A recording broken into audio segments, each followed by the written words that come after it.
The Square Ball Podcast. Welcome to the show. It's brought to you with Levi Solicitors. There is a 10% discount on your legal fees at levisolicitors.co.uk/the Square Ball. Hottest day in history today in Leeds, and in the studio, I'm Dan Moylan with me, Michael Normanton, and Rob's here because Moscow, is he all right? Has he melted in the heat? I know he gets very frail. Yeah, he's not getting any younger, is he? You can't have your nan walking around Leeds on days like this looking for a bus. If you do live near him, check in on him. Just make sure he's hydrated. Feed him cold water through his letterbox. I don't know what you do. I don't know how you look after old people. If anyone knows, let me know. TSB Plus members get a discount on our summer special, which is on sale now. It's a glorious thing. 164 pages looking back on the season that's just gone as we head in towards a new season and renewed optimism. All stuff we will get into in the coming minutes. But if you do want to have a look at TSB Plus, it really, really helps support us. thesquareball.net/plus. There's absolutely loads of benefits. New season, yeah, it's 2.5 weeks away. Do you want the weather to be this warm when we kick off against Wolves, or would you prefer it like Everton last year when it rained? I want shorts and t-shirt for opening day. That's the right way of doing it. Are you going to wear your new kit? No, probably not. Even the one from DHgate? I didn't know you could get them from anywhere else. Oh, did you not? No, maybe not. I'll wear a t-shirt. Should we start on the kit then, rather than the football? We'll do the friendlies after we've spoken about the kit, because we know it's obviously the most important thing in the world. What Adidas serve up for us. We've only seen the home kit so far. What do you make of it? It's nice. Best one they've done, I would say. They still can't get the yellow quite right, and the blues never. It's never quite like on brand for me for Leeds colours, but it's good. I like it. Yeah, it's the best one yet. It's a little bit Macron gold, isn't it? But you know, compared to last season's, it's not fluorescent yellow, so I'll take it. Yeah, I'm scoring it about 8 out of 10, I think, as a shirt. Losing a couple of half marks for the blue and the yellow, being close but not quite there.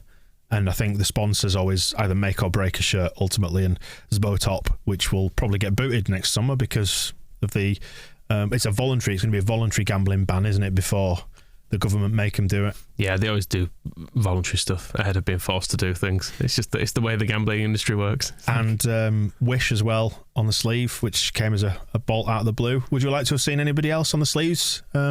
Local firms with excellent merchandise, Michael? I mean, if you are on YouTube, if you're watching this on YouTube, you'll probably know what I'm referring to. If not, if you're on the audio version, Michael has an assortment of products in front of him because he's a dirty little whore. It's quite and black. Oh, these. Yeah. Oh, sorry, these. Yeah, no, I just left it on the table. I was doing some cleaning. An assortment of Astonish products that have been sent to you. Why? Because I said some nice things about them last week. Things like their antibacterial oven and grill cleaner. It's got. I will say, you know, is that it? Just can you open it up? Is that the orange thing? I think it's got a sponge inside it. Yeah, because I've used that before on my oven. It's very good. There you go. Genuinely is, yeah. Stop trying to.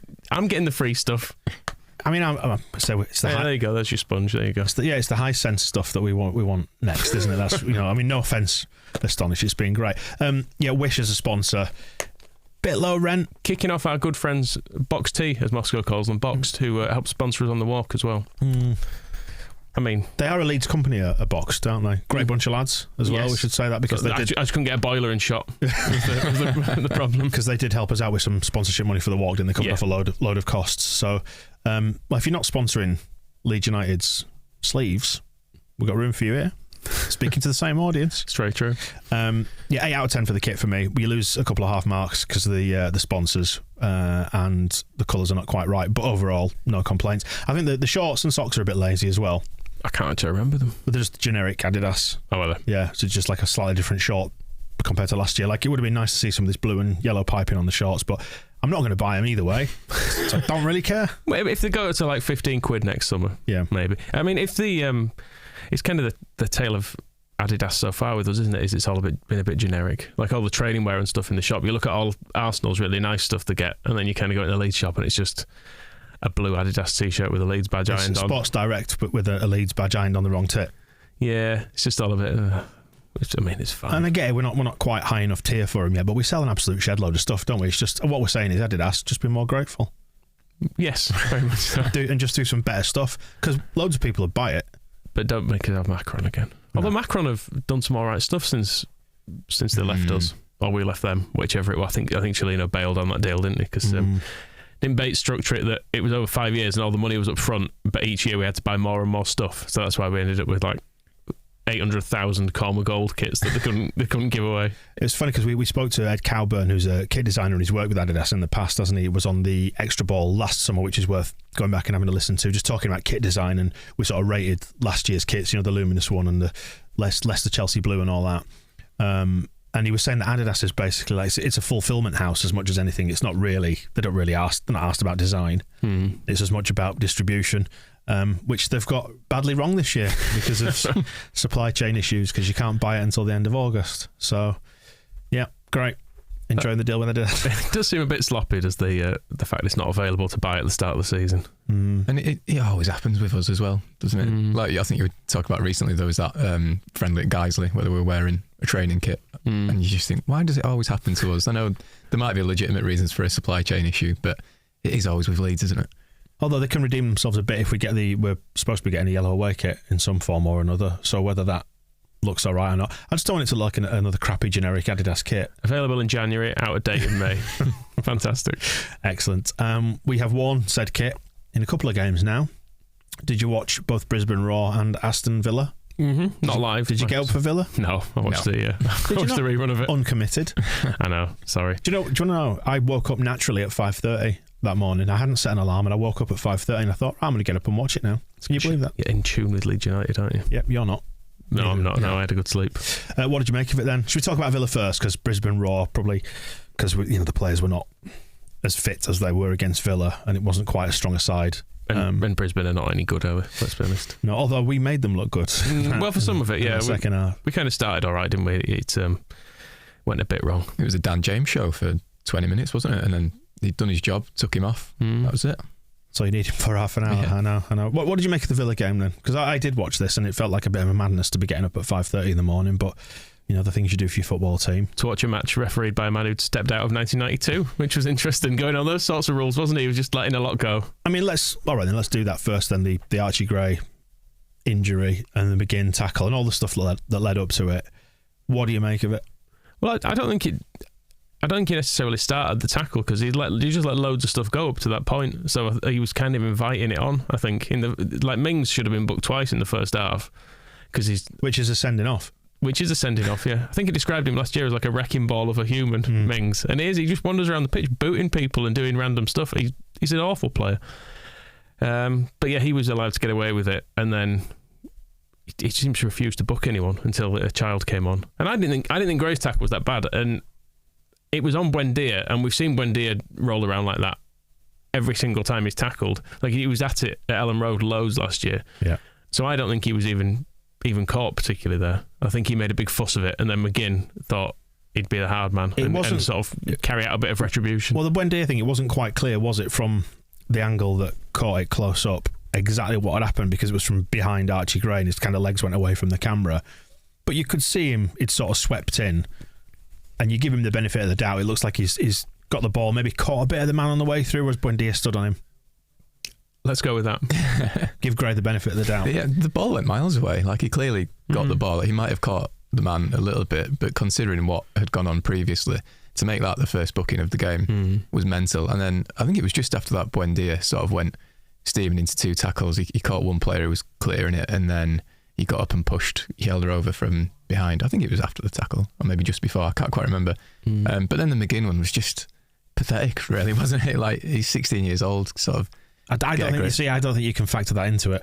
I don't think you can. If you're going to put him out there in a game, then age doesn't matter. Just what you say to your kids in the garden when you play with them. Boot those little bastards. I think it also, I mean, Gerrard's comments afterwards, though, sort of added that sense of he was out to get retribution on this little child who'd dared to go near their number 10.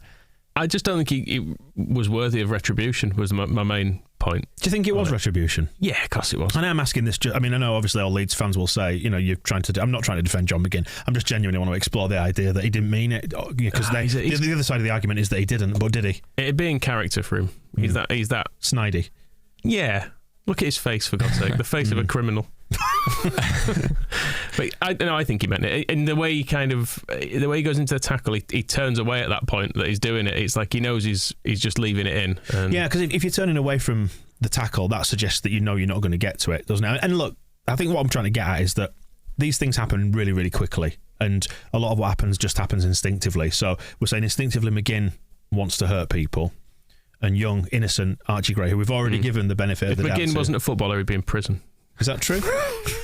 No idea. He might be a nice fella. No idea. But yeah, so he knows he's not quite getting to that, which is why he's turning away from it. But he still managed to leave his leg up with his studs up and went well over the ball. I think the lack of kind of concern afterwards suggests there might have been a bit of spite in there from Mcginn. Because it didn't, if it is a pre-season friendly and you catch someone and you don't mean it and they're on the floor hurt, there might be a sense of, oh shit, I'm really sorry about that, mate. But there didn't seem to be that from Mcginn. He sort of lingered over Gray for a little bit, patted him on the chest while he was crying, and then walked off. I think, like most things in football and life that I hate, I blame Dean Smith for all of this, basically, because every player he's ever managed seems to be a little prick, quite frankly. Like, even going back to his Brentford days, that seemed to start that little bit of spite between the two teams, should we say, and then it's carried on to Villa as well, where all the games seem to have that kind of slight edge to them, and it's a friendly, and I don't know, just can't really be arsed. Like, I didn't want to be wound up by a pre-season friendly, to be honest. The ref did, in fairness to him, let Bamford away with one of the most obvious bookings you've ever seen as well, where he'd been fouled over on the. It was one of those where he's jumping and the defender just walks underneath him, so he falls on his back. It went right into his kidneys, didn't he? Yeah, like it's a really dangerous tackle. Is that? Well, it's not a tackle; it's a dangerous thing. He just he's our man jumping him. Well, if I go underneath him, he'll fall on his neck here. So fine, I'll try that. But then like a minute later, Bamford just absolutely twatted him in the ankle as he was clearing it, and the ref just let both things go. So. And when he got annoyed at that, Bamford actually, if you saw it, he didn't get exactly what he said, but by reading his lips and his body language, he was just saying, "Well, you let that go, so this is me just doing it back to you because you did that to me, so I'm doing that to you just to prove a point here." Yeah. But I did notice when they squared up, what was his name? Their new signing, Diego Carlos, wasn't it? He's very thick chest on the man, aren't he? I did think if this goes into a fight here, you're in trouble, Bamford. What constitutes a thick chest? Well, just when he turned sideways on, he was just a lot of depth. He just had a huge amount of peck on him, I noticed. So I'm glad it didn't descend into a fight. So it wasn't just a barrel chest; it was definitely a thick chest. I'm going to say thick. Excellent. The ref, it was Adam Kersey, wasn't it, who's the A-League ref, who the Aussie Whites, who were responding to the tweet that we put out to the effect that he was shit, sort of saying, yeah, we get this every week. He did just ref it really, really weirdly. It was almost like he was caught up in the occasion to me, and thought, well, this is a pre-season friendly, so we don't want to start booking people now. But the game just got a bit out of hand and sort of spiralled towards that moment with Gray. Yeah, I mean, if it was a league game and it's this sort of tastiness, you almost quite enjoy it. But as it was, it just was like, oh, fucking hell, let's not get a load of people injured early on. Because like the Bamford one where he kind of fell on his lower back, but he could have been quite badly hurt from that sort of stuff. And equally, when Bamford booted the fella back, he could have. You never quite know what's going to happen when the angles people's legs are planted and stuff. If Bamford had broken his ankle just by booting him, then the whole thing feels like a bit of a futile exercise. Isn't it funny what happens when they take VAR away? Like, if VAR was watching that game, you get the sense that there might not have been necessarily a red card, but the players would probably have behaved themselves more. And it would have been interesting to see what VAR made of McGinn's challenge on Gray. I mean, Rasmus Christensen was asking for VAR for the penalty, wasn't he, when he clearly hit Adams in the chest? Sort of, yeah. And, look at the big telly. Well, yeah, it was Llorente and Mele, wasn't it, pointing to the telly, which the referee just refused to look at the big screen. Did he not? To my mind, he was sort of saying, yeah, I know. Like, yeah, I know, but it's too late now. I've given it. Yeah, there's nothing I can do. But yeah, Christensen was running to the touchline looking for the pitch side monitor, wasn't he? And then he had to sprint back when he realised they were taking a penalty. And if he was asking me for a telly, I'd give him a telly. Yeah, it's true. But it wasn't a penalty either, was it? No, not at all. Not at all. I mean, again, you can't get too upset, can you? No, it doesn't matter. And also, anyway, like in a way, the first one good because do you not want the Queensland Champions Cup or cup plate trophy? I've never seen us win I've sort of seen us win the league back in a long time ago. But that would really be something. The cherry on the icing. Yeah, and so just get the open top bus out again. Get it around Leeds. But yeah, I mean, we got to see the nice save from Mele, didn't we, afterwards? Which was he was brilliant. Like the penalty save, fantastic double save, and then that save afterwards from Watkins was brilliant also. The Watkins one, normally when people come out like that, they spread themselves and it hits a bit of them. But it's the way it's going past him and he whips his arm up. He did his job. It's ridiculously good reactions. Like, Yeah. I don't think the vast majority of keepers would be able to do that. Let's run the rule quickly then, if we can, over the new boys from what we've seen in the 2 games so far. Should we start alphabetically? Aronson always going to win that race with a double A at the start of his name. What have you made of him? I like him. He looks good, doesn't he? He looks really good. He did a nice little... He's busy. Little through ball. And I can see how he fits Marsh's system well. Like, he picks it up and plays it quickly. Seems to be his thing. Yeah, you can tell the Red Bull players that we've signed because they seem very attuned to the winning the ball up high and getting it forward very, very quickly and direct. And he sort of just buzzes around, doesn't he, and makes a nuisance of himself. I think Marsh has said he needs to kind of sharpen up maybe in front of goal, but he expects that to come. He's played like 2 games, isn't it? It was the first game, wasn't it, the Brisbane game, where he scored after 18 seconds or whatever, very, very blatantly offside. But I think he was closer than you realise. I mean, it was one of those when you saw it real time, you thought, yeah, he's offside. I'd want lines drawn on VAR, let's put it that way. Wouldn't you? I thought he looked offside. I prefer, like young Archie Gray, I'm going to give him the benefit of the doubt. I really like the look of him. I think there'll be some fun moments with him this season, and it must be really annoying to play against because he never stops running. Yeah, and given I don't know whose place he would be taking from last year's team, but if it's Rodrigo, who you don't get a lot of running from. A big improvement, I would say. Just on Rodrigo, still it looks a bit, and it's only pre-season, but still just that little bit of troublesome vibe about him. It's not happening, is it? I just don't know. I don't think it's. You don't want to write a player off before the season's even started, but you can just see the same kind of issue, can't you? Like the physicality and what looks to be a lack of desire. Just giving the ball away as well against Brisbane. He just gave the ball away several times, and not to be, if there are any, not that there will be any Brisbane fans listening, not to be too mean about their team, but it's a shit team. Like there are not any players in their team that get in our team, so we should really be beating them quite easily, and our record signing should be looking better than that against them, and it's just not happening. He's not going to be in the 11 against Wolves, though, is he? I don't know. I wouldn't have thought so. I don't know. I kind of feel like Aronson takes his place. I don't really see.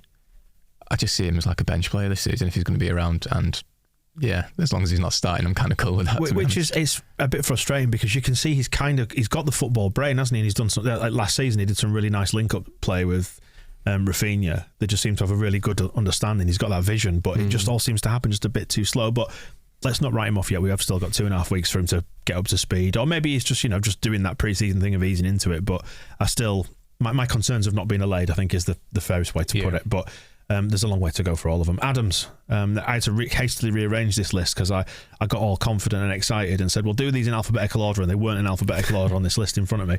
So I've had to rearrange them. Sorry, I did the list. I just put them on haphazardly in the order I remembered them. Adams, I like the look of him as well. Yeah, I think we'll come on to Rocker in a minute, but I think the two of them as a midfield pairing. Well, let's do him now because you've mentioned him. Yeah, I think it looks decent. Yep. Yeah, I still... It's hard to know where it all fits together because I still felt like against Villa we were too central again. There were bits where I was just desperate for people to peel off to the wings again, but that's not the fault of the central players. I think those two look like probably they complement each other quite nicely. I think a big part of their job is when the fullbacks bomb forward, they sort of cover. But part of the problem against Villa was that they also had midfielders to kind of mark as well, so it all got a little bit stretched. But Adams seems to, again, similar to Aronson, where he kind of buzzes about, wins the ball, intercepts things, where I think Rocker is, even though he looks kind of a physically sturdier player, is more of the passer of those two. So you can see where they could complement each other quite nicely. I really like the look of Rocker. I just think he's got it. He's got that, whatever that little secret sauce is in terms of like his passing and stuff. I think he's got that. It's my early assessment. I think he's got red cards in it too. Yeah. Probably, yeah. Every time I've seen him play. I've seen him play twice. No, 3 times. Did he play against Blackpool? I can't remember. Yeah. Took a few people out in that as well. Yeah, that was the game I was thinking of as well, where he just overruns things a bit and lunges in and you go, ooh. But no, I like him. In the game I watched of him playing for Bayern Munich against Jesse Marsh's RB Salzburg, he got sent off in that for 2 yellow card tackles, which are exactly what we've seen in pre-season, where he's just a little bit late, not malicious, but just a little bit late and catches someone. And I think it was around that time there was stories of Hansi Flick, who was the Bayern manager back then, was kind of working on him after working with him after training on sort of his defensive positioning and his tackling and things like that. So you can see why he needed to improve that, I think. But as I say, I think that will actually be more of Tyler Adams' job in this team. JB. We've got a definitive pronunciation from the man's mouth himself. Darko JB is JB. So apologies to Darko JB for all the mangling of his name. Gayabis, all that, all those. JB. So I mean, what I noticed most of all is he's a right big bastard for 18, isn't he? He's huge. He is.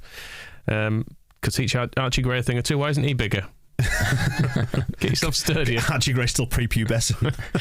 Yeah, I mean, we've not seen much of him, has he? But looks big. Looks all right. He does. Yeah. And a midfielder, which is what I was hoping for. Loads of midfielders. So if it means we don't have to move Cock there, if he's kind of good enough to fill in when people are injured, good. And also, I think he sort of carries himself in that kind of Charlie Creswell way. He carries himself with a lot of confidence beyond his years. He seems to sort of look at home on a football pitch rather than nervous. There was one really nice pass into the box from him against Brisbane, I think it was, which Joffy kind of failed to gamble on, and you could see Joffy was really annoyed at himself afterwards. And I think JB, is that what we're going with? Yeah. Yep. I've been remembering the letters J and B. Yeah. I think that passing range as well. We've probably not seen a great deal of it, but there are little hints of it. Christensen, he's going to be great, isn't he? You can just sense it. I mean, everybody's willing him to be great. He's got cult hero, that air about him. He just seems big, doesn't go hiding. He goes looking for the ball, wants to get involved, runs up the wing. Slight nutty air about him, like he could get pissed off quite easily. He's got a slight bull in the china shop air about him, which I enjoy a great deal. Yeah, he's just got a sort of a no-nonsense face, is what I could say about him. You know, was it Rafinha when we signed him? He said he had a dickhead's haircut. Yeah. He's always got no haircut, hasn't he? Christensen, it's just like, just get this done. Yeah. I just need to get out and run around some more. Just cut some hair off. I'm going out again. Make it practical. Yeah, exactly. No, I think it'd be good. And again, nice to have options. He's kind of got Leeds player written all over him, hasn't he?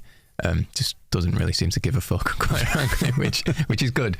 Yeah, he's like the Premier League Carl Dickinson. I think we've made that comparison in the past. With a bit of Pontus thrown in, maybe, as well. Yeah, which I think is what this team needs. Bit of character and a bit of bullishness. It'll do us good. I mean, Phil said on the Phil Hayes show on Thursday last week, it was that we could just do with sort of Christensen on the other side.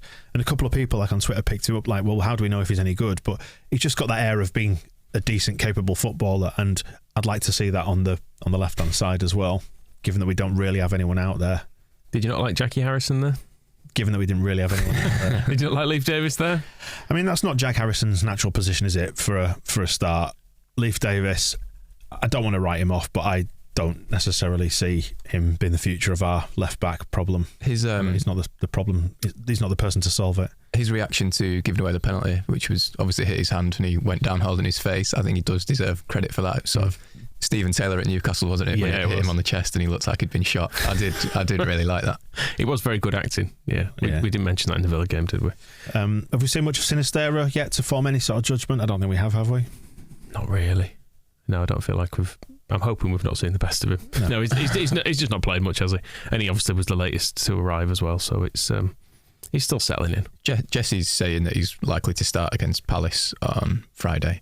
I mean, yeah, we mentioned the lack of width again a minute ago, and I'm intrigued to see him start just to see how he fits into the system and what his role is and how it works, because he's kind of been brought in as this Rafinha replacement, and actually when Rafinha was playing in that system and kind of tucked in a little bit, it didn't look great, I think it's fair to say. So I'm hoping he looks a little bit more comfortable in that role.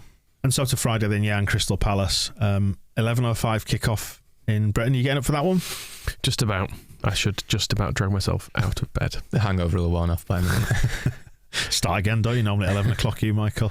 It's the same place as this in Perth, the Optus Stadium, where we played Scum 3 years ago. And then Scum play there again against Villa the day after this game. Oh, the fans can all mingle. All mingle. Great times. Just get on nicely. It's interesting in it seeing these games kind of build up on top of one another to see where the fitness is and the game plan and the shape. Yeah, I'm the same as you in kind of the lack of width fine if it's a game plan. I fear for what it will bring in the Premier League. That's all. I want us to adapt a little bit like we did against Brentford. It's strange because I've not worried in... Well, the first Bielsa pre-season is obviously different because it was new, but the other Bielsa pre-seasons, I haven't worried about performances because I've kind of known what to expect from it. Whereas I think because last season, though we did stay up, it was unconvincing for quite a lot of it. I almost want to see more from this pre-season because there's a load of new players thrown in the mix and stuff. You want to see it all gelling a bit, and it's not quite worked. I mean, the Villa game, we probably could have won it, could have drawn it. It was I felt like there was not much in that. Couple of penalties. Defensively, I thought we looked fairly decent. There was obviously the Watkins chance where he went through, but I don't recall. But that came from an error. Cox stood on the ball, didn't he? Yeah, I don't recall many other chances and them cutting us open. To contrast it to the Villa games last year, where they obviously battered us in the Ellen Road, and then they had like a 15-minute spell of just cutting through us at Villa Park, didn't they? So it did look tighter compared to those games. I don't know, going forward I still have some concerns, but then I don't think Bamford's fully fit yet. Dan James had a couple of good chances. Yeah. He had that. But is he efficient enough though, Dan James? That's the problem. I think I agree with Michael. I tend to think that I looked at that and I thought, not quite sure yet where the goals are going to come from. Well, it was, I mean, the interesting thing against Brisbane, which again, there is the caveat that they were crap, but Dan James just hitting the ball and it going in. It's like, yeah, do that. Where was that last season? Don't think, just do. And it really worked. Whereas against Villa, it was back to the, come on, you need to be scoring that. At least one of those two chances he had. I think, there's always a danger of reading too much into pre-season. I think rather than kind of learning things from these games, it kind of gives us things to look out for in future games. The one thing that caught my eye against Villa in the first half, there was a possession stat that came up, and I think Villa had about 65% of the ball, but then it flashed up with the forward passes, and I think we'd made at least as many of them as Villa, or even more. So that does suggest that kind of direct style, which it wasn't great, was it? They kind of win the ball high up, but then just kick it at Bamford, and it can be a bit ugly at times. I mean, looking forward to Palace, it was that game towards the end of last year under Marsh where I was just like, what is this? What are we trying to do? It was just an absolute mess of a game, like a pinball just in the centre circle, it felt, where we just didn't seem to have any idea of how to keep hold of the ball and play it through midfield. Marsh is saying that in build-up we are actually looking a bit brighter, which I would tend to agree with him, actually. Yeah, I do, yeah. But it is that thing of once it gets towards the 18-yard box, it's like, right, what are we trying to do here? And I like wingers, so I still kind of look at it and think, can someone just stand towards the touchline? Yeah, and we're not professional. You are, Michael, a professional football coach. Obviously, you extensive coaching experience. And physio. And yeah. Well, that's underselling it. I'm a doctor. A doctor, yeah. But we've all seen enough football between us to look at it and go, go on, just go wide. There's a big bit of pitch there you can use. Give it a go out there. Go on. Yeah, I mean, it's the same conversation as last season, isn't it? I mean, I will say in the Villa game, I thought Harrison was poor, and if he's part of the width and he's not worked, then won't be a problem soon. Yeah, maybe we'll get on to that. Yeah, but if one of your wingers isn't really functioning, then I guess you are going to lack width. It didn't look quite right on either side, and I really like Aronson in the middle, and I can see how he's going to improve us there. But the width still does concern me a bit. I mean, that's the thing with Marsh was referring to that last season. He was referring to that three behind the striker, and he didn't call the two wider players wingers. He referred to them as wide tens, which is why I'm kind of interested by Sinisterra, because he is very much presented as a winger. Likewise, Harrison is a winger. Likewise, Dan James is a winger, because that's why he likes Sam Greenwood so much. But if you look at Sinisterra's stats, though, he had a tendency to carry it and shoot last season. He was always cutting in from wide. Yeah, he doesn't really cross, whereas Rafinha tended to like hug the touchline and go for the byline, but maybe that was a byproduct of the Bielsa football, I don't know. Yeah, it's just getting used to this new football, isn't it? And I don't know, we need to see it. Well, we don't need to see it working now, but you just want to see glimpses of, that's what we can look for. Because those three players do just basically stay within the width of the 18-yard box. I thought in the first game against Blackpool, when one winger did actually tend to go wide, but then the other one, the whole team kind of shifted across. Yeah. So the opposite side would be almost in line with the centre circle. But I don't know, we'll see. It's still early, isn't it? I feel like from the Blackpool game as well, in terms of the width, Firpo was playing very far forward in that game, and he certainly assisted one. There was a one ruled out as well for offside. It was a Joffrey one, wasn't it? That Firpo had put in. And I don't feel like Davis was playing anything like as far up the pitch in that game. So, but again, maybe it was tactical. Maybe that's because Blackpool were terrible. Maybe it's because Davis doesn't know what he's doing. Who knows? Well, in about 3 weeks' time, we will. We should just buy a left back, shouldn't we? With regards to transfers then, Rafinha has now finally mercifully gone. And I say mercifully because that started to get annoying, didn't it? I was fed up with it by the time it sort of went through. Just a lot of noise. Fabrizio Romano tapping him in with his 9 million followers, just saying stuff about stuff. Yeah. Good luck to him, I suppose. Yeah, it was always going to go about. It became clear after the Chelsea bid and the Arsenal interest, which I think we'd never accepted a bid from them, did we? But it was very obvious he wasn't going to go there unless he was absolutely forced to. So it was always likely, I think, that Barcelona would be able to work something out, and what they've worked out isn't maybe quite as much money for us. But I mean, the stuff Rafinha said about it being, you know, a dream of his from being a kid, and we know he's Ronaldinho's his hero and all that sort of stuff. So it's, you can see the story arc. Exactly. If he's had pictures of, you know, Ronaldinho on his bedroom wall in a Barcelona kit and thinking that could be me one day, and the dream is literally there for him to just take. Fair play. Well, Moscow wrote about it, didn't he, on the blog on our website, saying that basically Rafinha's dad was in a band that Ronaldinho used to cart out to Europe to come and play at his parties and stuff, and young Rafinha's out there and gets to know his hero. So you can understand it. So from the romantic angle, you can completely understand it. From a Leeds point of view, you just think, fuck off with your romance. It makes me miserable. I wonder if he's going to find it as romantic when they're asking him to take a pay cut in about 18 months. But that's the thing. I thought you were going to say long throw. Yeah. Well, do you know, actually, just on that, I will quite happily, as soon as we get our last payment from them, I want him to go bust after that. Well, this is the thing. I'm disappointed to see him go, but it's felt like he's been going all summer. It's just been a question of where and whether Barcelona are going to be able to find this money from somewhere. Now, I sort of kind of find it funny because you look at them and you think, this is mental. Like, they're mortgaging their future to sign. All right, they've signed a few, like Rafinha, like Christensen from Chelsea, and there's Kessie, isn't there? They're all kind of mid-20s players. But then they're throwing money at Lewandowski. I think their other targets are Azpilicueta and Alonso from Chelsea. You think you're mortgaging your future to sign a bunch of 30-plus-year-olds, and you think... It's mental, isn't it? Yeah, it's mad. And like I say, they're asking that... And while this is going on, they're asking Dembele to take a pay cut. They're asking De Jong to just bugger off with some unpaid wages. And you think, yeah, crack on. Like, but it's sort of demoralising in the same sense that this is just how football works, and it feels like they're such a massive club now they can just get away with it. Too big to fail. They're just trying to kick it all down the line, I think, in the hope that they're saved at some point by another Super League or something. There'll be something. Yeah. Someone at some point will come along with a big van load of cash for them and go like, "It's all right now. You can afford this." Which, of course, then they will spend instantly because that's the way football works. This is the thing. It's like they're banking on 2 years' time. The Super League thing will get kicked up again. And I always think with that, let them go, because if they've got themselves in £1 billion worth of debt or whatever it is, what makes you think that they're not just going to get all this money and spunk it on whatever? And the Super League will become tiresome a lot quicker than people realise it. Because I've got little interest, like in the Champions League these days, because it's all just geared towards the same team succeeding. I have real regrets that. Well, I mean, it wasn't my decision, obviously. That we didn't. There wasn't more made of just saying just boot them out at the time. Where everyone sort of begged them to come back. But the Premier League, solid, isn't it? Because like the Premier League would say we need these teams because they bring in all the TV audience. But there would a bit of me think, can't we just find them extensively and boot them out? Yeah, and just deal with it. Let the rest of us tidy it up and let them fuck off and do their thing. Oh well, good luck, Rafinha. Mesca young club. No.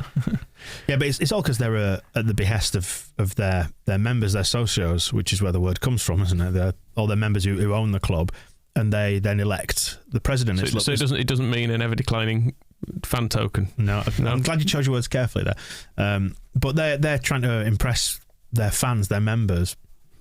Well, Laporta's gone back in as president, hasn't he? So. It's just they're basically waiting for the next election cycle, so they need to tidy it all up before the next round of elections is, which I don't know how long that is, 4 or 5 years, whatever it might be, but trying to recapture past glories just by, well, it's getting another credit card, isn't it, to pay off the previous one, that kind of thing. He'll do well there, I think. He's a very good player.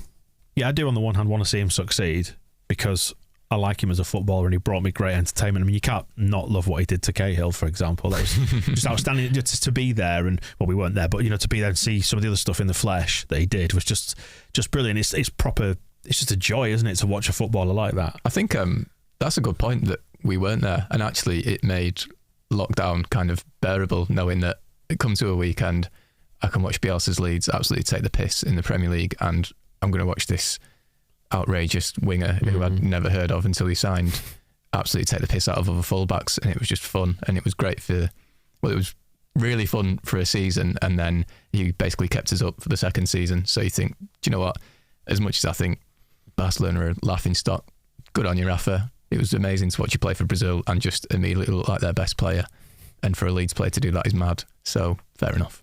We are due to speak to Angus Kinnear before the season starts, because loads of people have been asking, saying when are they going to come in and speak to you. As we understand it, yes, they are. They've agreed to do so. He said he's going to come in. I'd like to ask about the transfer fees and where we've gone for what we've gone for, and what the thinking behind it is. Is it because we wanted to spend ourselves and have the money in the bank, and has it been paid up front, that kind of thing?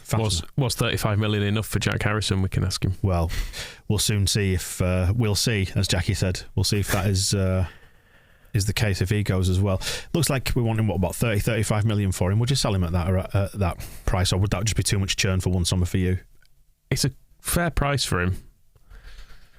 It's just a bit risky. It feels like we're going to be going into the season potentially with like an entirely new team. So is it better to stick with him as a known quantity than to risk selling him and potentially getting someone better? I don't know. It's tough. It's hard because the way the Leicester model works is that you sell people at the top of their value, and I don't. If they did give us 35 million for Harrison, I don't see us ever selling him for more than that necessarily. And Newcastle are in this point where he seems like he's not top of their list, but they seem to think he's gettable in a way that some of the other targets might not be. So they might massively overpay for him here, and then we can spend that money wisely and be better as a result. I mean, it is worth saying there was an Athletic sort of mailbag a couple of weeks back for Newcastle sort of transfer targets, and it mentioned Harrison, and it basically said they're not willing to meet the valuation. It sounds like they want to pay 20. Yeah, and I think has he got 2 years left on his deal, so he's in that Calvin Rafinha bracket where if we don't sell him this summer, you've got to give him a new contract, basically, haven't you? And if you give him a new contract, I think you do need him to get better, which I think he is capable of doing, to be fair. And I think as a core member of the squad for the last, 4 years, is it now? I can't quite remember. Yeah, I'd rather him stick around just because things are changing within the squad. It feels like quite quickly this summer, 6 new players or whatever it is. A little bit more upheaval. I don't know if I'd necessarily want to see that. I mean, the other argument with this, and I wonder if this factors into Leeds United's thinking, is that, right, okay, whatever he's on now, let's say we give him an improved contract, 4 years, maybe 5 years. 4 years at 70 grand a week is 14.5 million quid you commit into it. So do they look at that and say, well, if we could get 30 million for him, 32 million, we sell him, we're not committed to that, we bring somebody in who's on a lower wage? I wonder how much that factors into it, and what the club's finances are in relation to stuff like salary, because I think that's had a bearing on some of our transfer activity more than we might think. Like, people have said, hasn't it been poor that they've let Harrison, it's Harrison, Phillips and Rafinha all get down to 2 years in the same summer? And I wonder, is it just that they won't want to commit the wages? If they'd done Phillips a year ago, could we afford to have put him on 100 grand a week? And someone like Harrison, he's probably worth 70, 80 grand a week as it is.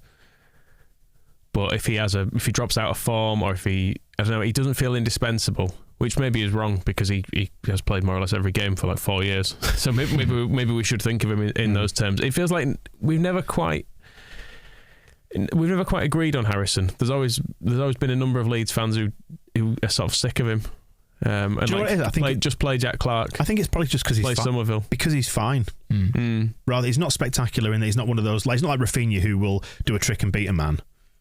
He rarely goes around the outside and beats someone, does he? But he's just a really tidy footballer, and maybe we don't appreciate that enough. I think that's the thing. He's kind of, well, I was going to say he's unsexy, but he's very sexy. But you know what I mean? His strengths are kind of unsexy in that he works really hard and he's really persistent, and he might be frustrating. But actually, if you look at his numbers by the end of last season, they were actually all right.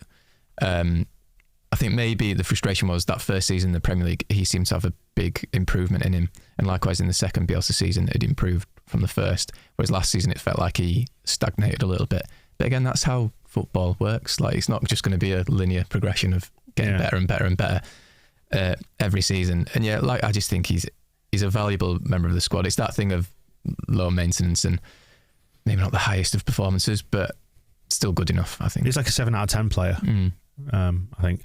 Well, there's always been interest in Jack, but I know he's happy here. For me, Jack is a big part of the plans moving forward. That was Jesse's comments when he'd said in a previous interview, hadn't he, that maybe if a bid came in, the board might have to consider it, which again I think poured a little bit of fuel on the fire in that. No matter how true it is, you don't necessarily need to say that. I mean, it's stating the obvious in a way, because if, anyone's got a price, haven't they? If you get a ridiculous offer for anyone, you're going to consider it. So yeah, I don't know. I'd keep him for now. I don't think, unless there is a very clear plan in place. I suppose if someone said to me, we're going to instead sell him for 30 million, and for that you're going to get a 20 million pound left back and another winger, I could be sold on that. Because I do genuinely think we desperately need a left back, because Firpo has been not very good and injured all the time. Like, he never gets more than 5 or 6 games in, it seems, before he gets injured. So we just can't rely on him. I mean, how much evidence do you need that it's a problem area? And Dallas is not going to be fit until after Christmas, so possibly not at all next season, because it's a massive injury he's had. So Davis was not part of the plan last summer, so I can't see him being part of the plan moving forward unless we keep him on until we sign someone else just as a backup. So there is a left back in the squad, but I mean I would like to keep Jackie and sign a left back. One of the changes in position this summer has been that we won't fall into what has been billed as the same trap that we fell into under Bielsa, which was a squad that's too small and maybe not acting to bring in reinforcements, because when player X comes back from injury, then we've got a surplus player in the squad. That was an argument that was levelled a lot when Bielsa was here. I mean, some of us would like to have seen it managed differently. It was one of the things we said in January. Why didn't they go get a midfielder when it was quite clearly a problem area? We don't know the truth of the situation behind the scenes, whether Bielsa would have taken a midfielder or not, but that's the story that's emerged. So they're moving on from that. If we'd seen this summer. So what I'm saying is, surely we can't fall into the same trap again of saying, well, Firpo will be back soon, because he's shown nothing in terms of consistency or fitness yet. So why don't we insure ourselves against that problem happening again? It just seems like common sense to me. I think it'd be different if we'd seen Firpo play 35 games last year, really good, sort of 7, 8 out of 10 every week, and you're just waiting for him to come back, and you're maybe thinking, well, no one's getting near him if we, if he's fit, he's definitely a starter, and you can see why you wouldn't want to bring in someone else.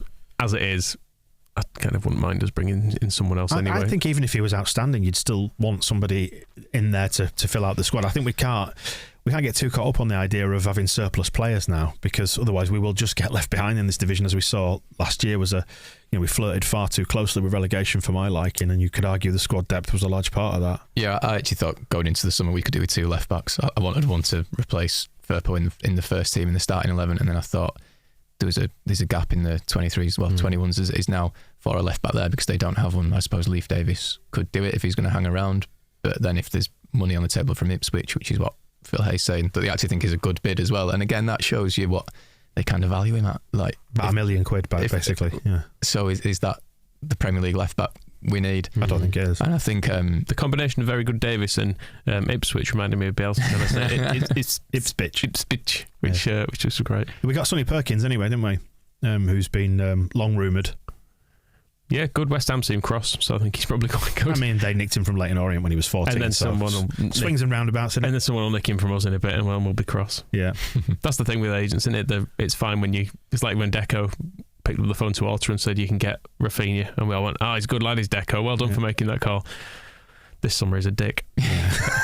So such is football, eh? Yeah, exactly. But yeah, West Ham put out quite an angry statement about it, basically accusing us of tapping him up. Well, us and I think potentially several teams of tapping him up. So we'll see. That's just how all transfers work now, it seems, isn't it? Like the talk with Rafinha is that he basically said agreed in February with Barcelona all his personal terms and stuff, and so it's what happens, isn't it? Football full of dickheads.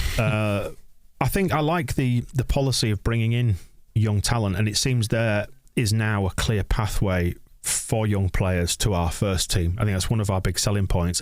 I think it's a risk in the Premier League, but it's definitely, I think it's a feather in Orta's cap that they're doing this. I don't necessarily think he's done loads of other stuff that merits, feathers in the cap yet. This season, I think will be the acid test of that, won't it? But in terms of the pathway for young players, I mean, you look at what's happened to Joffrey and, well, plenty of other young players. It's clear with signing JB that they see it as a good place to be. Yeah, well, our first team squad will likely contain Strauch, Gelhardt, Greenwood, and they between them cost like a couple of £1 million, didn't they? So £2 or £3 million. So if you can get Premier League players for that sort of a price, it obviously is a strategy worth pursuing. I know with we don't quite know what we're paying for him yet, do we? For Sonny Perkins, because he was out of contract, but then you end up paying a fee anyway, don't you? Because of his age, and he'd been offered a contract, and there's all sorts of. I don't quite understand how the process works, because it's not a fixed fee, is it, at this stage? Is it not with the because this all goes back to the elite player performance plan, EPPP, that was put in place with the new 4-tier academy system, where it fixed fees for pinching players from other academies, didn't it? Below a certain age. It was set up really well for big teams to nick young players from smaller teams. Yeah, because if you were a higher academy, you could basically pay people a fixed fee to nick all their best, like 16-year-olds. Because he's 18, I'm not sure if the rules are slightly different. I mean, we'll ask Phil Hay. He might know. Have you seen that Brentford have relaunched their academy as well? Because they've basically got to. I mean, I know we talk about them all the bloody time on here, don't we? Which might as well be just an extension of Besotted. But they did away with their academy some years back and put in place a B team, so they'd go and play fixtures against other like teams from around Europe and stuff like that, and which they're keeping their B team, but the Premier League have changed the rules, so you've got to have at least a Tier 3 academy in another couple of years. So they've reopened their academy as of now, but at Tier 4, which is like the lowest rung on the ladder. So they'll have to upgrade it and increase their spending to make it at least Tier 3 if they stay up, which is obviously doubtful. They'll be back in the Championship before long anyway, won't they? Said with a wry smile. That could come back to haunt us horrifically in May. But as could we? Yeah, we'll live by the sword and die by the sword and all that. Charles de Ketelaere, this could move by the time this comes out. Who knows? It feels like that one's coming to a head, doesn't it? With Milan making a lot of noise around what they're gonna do. I mean, they're going back to me slating Romano earlier on. He just seems to tweet out. It seemed to me like there was a coordinated effort last night, Monday night. Him and Damasio both tweeting stuff out where their sporting director or whoever it is has got in touch, dripped them a little bit of information, saying, "Yep, we're going to go back in Wednesday. In a couple of days, we will put in a big bid, and we will get him." He's basically done it every day for about 2 weeks now, Romano, just tweeting, "It's getting closer, Milan de Ketelaere, here we go, it's getting closer, it's getting closer." And a meeting will be arranged to put a bid. Just fucking email them. It's not news though, is it? It's like nothing's changed. I don't know if you know, email arrives instantly. It's true. Yeah, I mean, we're not getting him, are we? I don't know. I don't know. I don't know. It feels... If we get him, I almost don't want him now. Because he don't want it enough. He don't really want to come, does he? Can you blame him for wanting to go to Milan? Yes. Fair enough. I hold it against him. But they obviously reckon there's a chance, or they wouldn't still have the bid on the table, wouldn't you? And it's if it's pricing Milan out, I think that'd be dead funny. I think that's a good reason to get him, is just to do a bit of dick swinging. I mean, we might be leaving our bid in just to keep Milan on the toes. Yeah, just for fun. That's what I mean. Just to let them know that we're here. Yeah. If we wanted, we could pay him more. If he'd come, which he won't. Don't matter, though, does it? But anyway, we hope you enjoy. We can make you pay more. Yeah, which is it's the Leeds way, I think. I've just got a. I don't know. I might be wrong. It might be somebody else. It probably will be somebody else, actually. I'd love to see him here just sulking around Ellen Road. Absolutely hate. He'd have a lovely time. He'd come in and he would hear the atmosphere against Wolves and he'd go, "This is amazing. This is absolutely amazing." Never mind any chance of a January loan to Milan. Never mind the weather, the lifestyle, and all that in Milan. This is where I want to be. He could have a good lifestyle in Leeds. He could have a very good lifestyle in Leeds, the ungrateful little wretch. I'll take all that back if we do sign him. But let's see what happens. I do tend to think that it will be somebody else. But that will be interesting to see how that factors into our attacking play, won't it? Like, you just feel like that extra body in there, just somebody like, because Bamford, it feels like they're just kid glovesing him back towards fitness after his various problems last season. I mean, Bamford was saying a week or so ago that he still does have pain in his foot, which he says is to be expected, and it kind of eases as he carries on. But yeah, they do seem to be taking it really cautiously with him, and you can almost see when he plays that he's very much catching up. I mean, he can't even put the captain's armband on the right way. So yeah, I think we are going to need patience with him. On the other hand, Joffrey, I think, has looked very, very good in pre-season. Caveat of who he's been playing against. I think with Joffrey, he's looked so good at times that I almost think left back is more important than a striker at the minute. Because I think Joffrey is a better striker than Junior Firpo is a left back, if you know what I mean. Like, I don't think we should have to choose, Rob. I think we should go get both. Well, that'd be great, yeah. If we can do that, yeah, cool. To be perfectly honest. Ever since I've seen Gelhardt, I've just thought, just play him. He just looks so good every time I've seen him, whether it's for the under-23s and when he's stepped up. He doesn't seem to struggle against a higher level of opponent, which I think is one thing that, because sometimes you see people over the years, you've seen hundreds of people look good in the reserves, and then you get excited about them, and you drop them in the first team, and stuff just doesn't come off from them, because the little trick they do in the reserves is against a sort of a child or a half-assed 34-year-old coming back from injury. But it just seems to work for Gelhardt. He can do it. So I do want to see more of him this year, and I think we will. I think this is his proper breakout season. This, I think it feels like he's taken more steps forward. I think he's more first team now than he was last season. Yeah, well, they are sorting out a new contract for him, aren't they? Apparently, so he can have that breakout season once he's nice and tied down. Yeah, one of the players that has been linked is Martin Terrier, to give him his for Martin Terrier, to anglicise his name, from as Moscow would say, Rennes, when it's Rennes. Yeah. It's from my YouTube scouting that I've done. He does look like a more of a Bamfordy type. Does Terrier? It's amazing how everyone looks good on YouTube, isn't it? Yeah. Have you ever seen anybody look bad on YouTube? Wiedwald. Yeah. Well, I was going to say. Yeah. And Habibou, it was mainly him throwing a duck, wasn't it? It was his YouTube. That wasn't necessarily on his highlights reel, though, was it? That was just like this is a footballer throwing a duck. Yeah, but there wasn't much else, as I remember. Like that was more or less the first thing that came up with us, whereas every other player we're linked with, it says, "Welcome to Juventus" or something. I'll tell you what, though, Habibou far more enjoyed playing for Leeds than De Ketelaere will. That's true, but that's because more grateful. Yeah, exactly. He was. He knew it was not going to get any better for him. Yeah, he loved it so much. We sent him on holiday early before the end of the season as a treat. You don't need to come in anymore. Just have a nice rest. Well, Terrier, 21 goals last season. He's 25 years old. They want quite a lot of money for him. Rumours of up to €40 million, which is north of 33, 32. I guess in terms of their ownership, it wouldn't be a great look to sell us a player on the cheap again, given Rafinha's just gone for. They've just had a kickback from it. What's wrong with them? Yeah. They had their share, haven't they? Yeah. But they bought him 2 years ago from Lyon for €12 million. Seems a bit cheeky asking for 40 million now, doesn't it? Knock that down a little bit. But you see, he looks good on YouTube, doesn't he? I think we should have him if we don't have De Ketelaere. Yeah. It feels like the club want to make a statement signing, doesn't it? Him and Sekou Mara. Yeah, I've not heard of him, Sekou Mara. No, I'd not heard of him either till the other day. It was in the Mail on Sunday. But yes. Right. So he's at Bordeaux, and Bordeaux have just been booted down the leagues, haven't they, for financial irregularities? They're like League One Bordeaux now. Ligue 1. Ligue Trois. I think they're in now. Oh, Trois. Right. I don't know how the numbering, if it's as confusing as England, where they make them all sound good. Imagine if the English football authorities were as strong-armed with the clubs that fucked about in our leagues. Well, Derby are in League One, aren't they? They are, but got there in the end. Did that all by themselves, I think, didn't they? It just took a little bit of time for it to catch up with them, but 15 million they want for someone in the third division. Too much. Give them 2. And links to Ben Brereton Diaz at Blackburn, who still seem to be wanting 20 million quid, even though he's down. Is he not down to a final year, or did they do the 1 year extension? I don't know. I don't care enough. I feel like Championship's just beneath us now. Just adding Diaz to his name seems to have changed his profile massively. Everyone's sort of like, he might actually be decent. Well, he had a bit of a hot streak, didn't he? But then went off the boil second half of last season.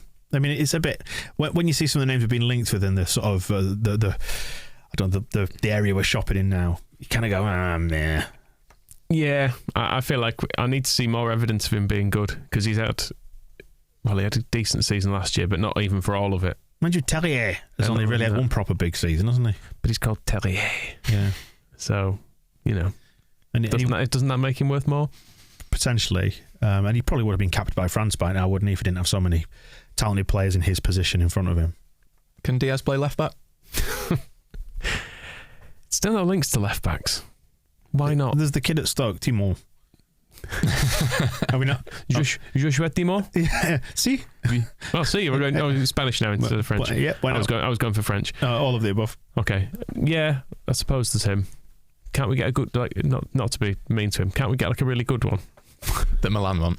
Yes, ideally. So left back then, please. Another attacker. We're going for those. Do you still want more midfielders, Michael? Yeah, just another 2 or 3. Some more cleaning products from Astonish. Those great bunch of lads. Well, I've got a few more. I've got some more. Got some more in my box, actually, if you want the toilet bowl fizz and fresh. Got a hob cleaner. That's nice in there. Some soap, because you can clean your body with some of this stuff too. They've got some shower gel here as well. So yeah, I'm going to go get myself lathered up if you want to watch. The bleach. Can you don't wash yourself with bleach? No, bad for you. What about anal bleaching? A treat for the eyes. But, on this week's extra ball, but a bit of a stinger, I would guess, and not using Astonish products. Don't use Astonish products on your anus. Do not. No, unless it's the body wash. Yes, of which course. You're fine to use on your anus. I'll report back next week. If anyone from Astonish would like to comment on any of that, if you want to sponsor us, by the way, we're up for it. We'll stop associating your products with anuses. Does that wrap it up? No way to speak of me. Does that wrap it up for this week then?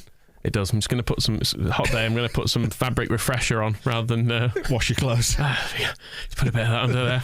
Excellent. Well, thank you for joining us on this one. We'll return with another weekly roundup next week, and let us know how you get on with your assortment of absolutely scabbed goodies. Little cheapskate. We'll see you in a bit. The Square Ball Podcast.